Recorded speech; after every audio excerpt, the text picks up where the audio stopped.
Salut la compagnie, c'est Jules Melon, et aujourd'hui dans la Ciné Critique, bien qu'étant un petit peu malade, ça va quand même mieux qu'hier, j'ai eu envie d'aller au cinéma, et donc je vais vous parler ici de cette nouveauté sortie ce mercredi en salle, Wonka, nouvelle réalisation de Paul King, à qui l'on doit les deux Paddington, et donc, vous l'avez compris, il s'agit d'un film dans l'univers de Roald Dahl, mais le préquel de son roman Charlie la chocolaterie, et si on veut dans l'univers de Mel Stewart, le film de 1971.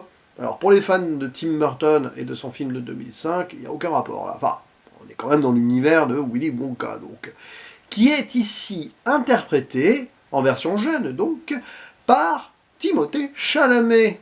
Pour la première fois dans un rôle un petit peu léger, il me semble, en tout cas pour un gros film. À ses côtés, la jeune Calla Lane, qui interprète Noodle, une orpheline. Nous avons Keegan-Michael Kay dans le rôle du chef de la police, le complice de Jordan Peele, niveau humoristique. Citons la présence de Patterson Joseph dans le rôle de Slugworth, le leader du cartel de chocolat. Et c'est un acteur qu'on avait pu voir dans la série de Leftovers, par exemple. Citons aussi la présence de Sally Hawkins, qui joue la mère de Wonka dans des flashbacks. Donc... Et Olivia Colman, j'ai failli l'oublier, ça aurait été impardonnable de ma part, qui interprète une méchante tenancière qui va exploiter Wonka et d'autres personnes à la blanchisserie. Bon, l'histoire sur le papier est donc simple. On va voir le jeune Willy Wonka qui débarque après 7 ans à travers les océans, tout ça en mode explorateur, dans une ville pour réaliser ses rêves, quelque part au bord de la mer, comme ça, dans un endroit qui n'est jamais vraiment nommé, qui ressemblerait parfois à Londres ou à Paris, bref, on ne sait pas. Et il veut donc ouvrir sa chocolaterie et offrir ses créations aux gens. Il est un petit peu magicien aussi, il en a sous le chapeau, comme on dit. Mais arrivé sur place, avec sa naïveté, il va être victime, donc, déjà du capitalisme local au sens large, hein, avant donc Slugworth et ses deux acolytes chocolatiers, là. C'est surtout que la vie est chère. Il perd toutes ses économies très vite, et donc il va devoir un petit peu quémander une place dans une auberge, enfin pour dormir quoi. Et là-bas, on va l'exploiter à mort, parce qu'il va signer un contrat, et donc Olivia Colman, hein, Mrs. Crummett, va, comme il ne sait pas lire, la voir avec les petites lignes, et il va devoir y rester très longtemps pour payer sa dette. Et dans cette blanchisserie, il va faire connaissance d'autres personnes qui sont tombées dans le même piège que lui, et surtout de cette orpheline Noodle. Et ensemble, ils vont peut-être essayer de s'en sortir, afin que quand même, le jour, Wonka puisse faire et offrir ses créations et rembourser sa dette, si on veut, et enfin donc réaliser son rêve absolu, devenir le plus grand chocolatier du monde. Il en a les moyens, parce que ce qu'il fait, c'est très bon, visiblement. Et de fil en aiguille, il va se passer pas mal de choses dans un film, notamment, tiens, l'arrivée de ce petit personnage aux cheveux verts. Et ouais, il y a un Oompa Loompa dans le film, qui est joué, ça je ne l'ai pas précisé, par Hugh Grant, ça on le voit dès la bande-annonce. Et dès qu'il arrive, il règle pas mal de situations, ça en est presque comique en fait. Ça fait avancer l'intrigue au moins. Et alors, beaucoup de gens ont été hyper ravis de ce métrage. J'ai eu que des très bons retours jusqu'ici, notamment de certains de mes amis de la 7ème Illusion, que je salue s'ils passent par là. Et j'y suis allé en mode récréatif parce que j'en avais le plus grand besoin en ce samedi après-midi, étant légèrement en PLS. Et même si là, ça se voit peut-être pas trop, c'est en train de partir un petit peu au niveau de la gorge aussi. Donc faites attention à vous, les virus circulent en ce moment et plus que jamais. Et qu'est-ce que j'en ai pensé de ce film, hein, c'est ça le plus important. Eh bien, franchement, j'ai beaucoup apprécié. C'est dans la lignée des Paddington, d'ailleurs, on voit la cohérence Paul King, ici, dans l'écriture et la mise en scène, tant et si bien que Wonka qui débarque comme ça, c'est un peu Paddington qui arrive dans un nouveau monde, avec sa naïveté, sa bienveillance un petit peu, et qui doit s'adapter, si on veut.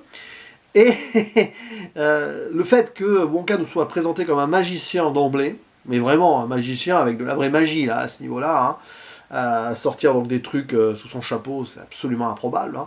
Eh bien, ouais, ça brise pas mal de codes et on a envie de dire ta gueule c'est magique, oui, mais c'est exposé ainsi, donc on lâche prise. C'est un véritable conte qui fonctionnera très bien autour de Noël, mais c'est l'univers Paul King, parce que dans ses adaptations de Paddington aussi, voilà, il y avait un ourson qui parle, mais ça ne choquait personne, hein, en soi.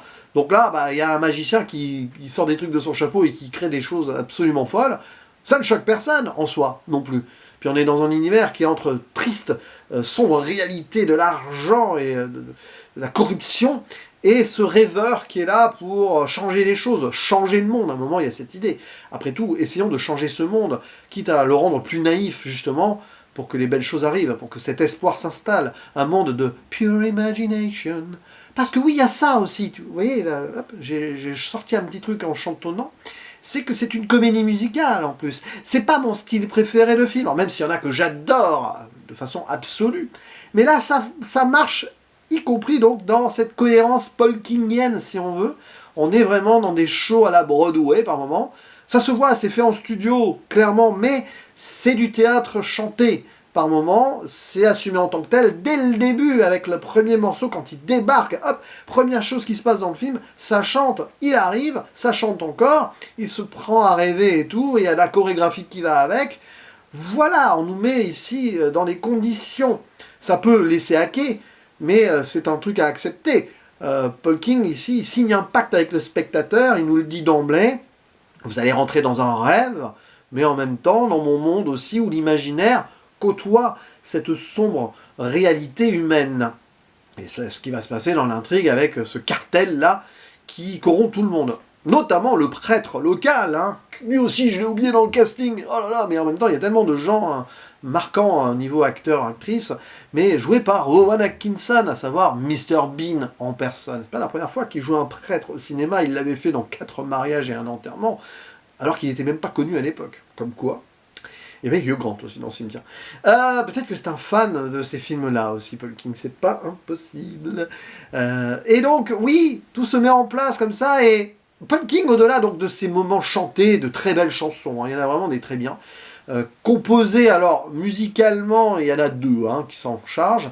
Il y a Joby Talbot pour les, on va dire, les thèmes musicaux, mais surtout les chansons écrites par Neil Hannon, et je voulais le saluer parce que c'est le chanteur-créateur du groupe de Divine Comedy que j'aime beaucoup depuis un petit moment. Hein, c'est de la Britpop, comme ça. Donc je suis très content de le retrouver là et ça fonctionne super bien. Il y a des morceaux très marquants. Bon, bien sûr, il y a le thème du Oompa Loompa qui revient, qui était déjà là depuis le film de 1971 quand même. Mais sinon, il y a des chansons remarquables, notamment une qui s'appelle Scrub Scrub. Voilà, où ils blanchissent et tout, et c'est dans le rythme. D'ailleurs, très très bien chorégraphié, rythmé dans le montage aussi, ces chansons. Paul King, il sait jouer avec ça, donc il est fait pour ça, on le sent. Il a aimé, je pense, pas mal de comédies musicales dans sa vie. Et donc, oui, ce qui est intéressant, c'est le propos aussi. Alors, ça va avec la naïveté de Wonka et de l'ambiance, mais oui, évidemment, voilà, le grand méchant capital, bien sûr. Mais c'est quand même nécessaire, même si c'est très frontal ici.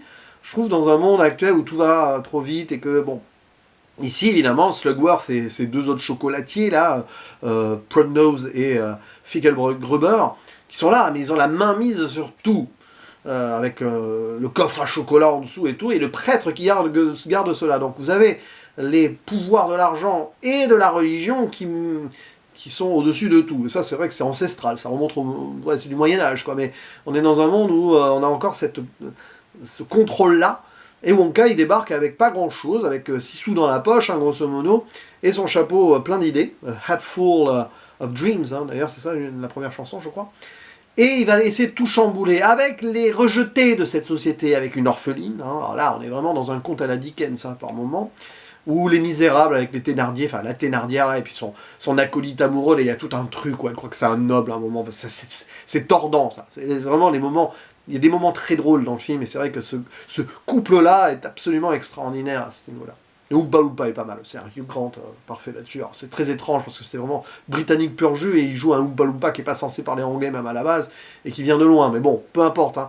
C'est le film où on dit, voilà, c'est de la magie, prenez ça, et puis voilà. Cherchez pas de la cohérence. Quoi.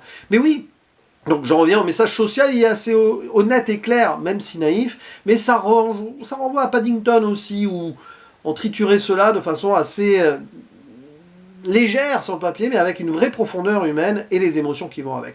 Parce que oui, même si, alors attention, c'est pas un film qui va marquer mon année non plus, parce que c'est très sucré, c'est chargé à ce niveau-là, et à un moment, bon, c'est pas du tout dans la subtilité, et puis c'est un peu long. S'il faut l'avouer, il y a des moments, voilà, hein, tu peux enlever une dizaine de minutes facile, voire même un bon quart d'heure vers le milieu, là, mais peu importe. Il y a quand même une émotion qui s'installe, et bon, tu la sens monter, et à la fin, bon, même si c'est pas pathos, mais à deux doigts, hein, à la fin, tu as quand même une double, voire triple couche, comme sur le chocolat, en fait. Quand tu croques, des fois, il y a des petites couches en plus, d'émotions qui peuvent te faire monter la larme à l'œil, c'était évident quand on arrivait là. Notamment tout ce qui est autour de la famille. J'en dis pas plus, mais dès le début, Wonka, on est dans ses flashbacks avec sa mère, hein, etc. D'ailleurs, les flashbacks très Paul Kingiens qui s'animent à travers des photos ou des souvenirs, ou les rêves aussi qui s'animent comme cela, ça on le voyait dans Paddington, on voit vraiment sa réalisation. Mais oui, évidemment, on le sent, Wonka, bah, sa maman n'est plus là, mais il lui doit tout. Bon, c'est marrant parce que dans le film de Tim Burton, justement, c'était le père. Mais bon, on sait que Tim Burton, le père, hein, c'est une récurrence dans sa filmographie. Et là, c'est touchant, et puis ça va faire un parallèle avec l'orpheline, forcément. Donc tu le sens, qu'il y a cette tablette qui vient de sa maman et tout, et oui, évidemment, tu vois le ressort scénaristique pour qu'à la fin, on te fasse chialer, quoi, hein, un petit peu.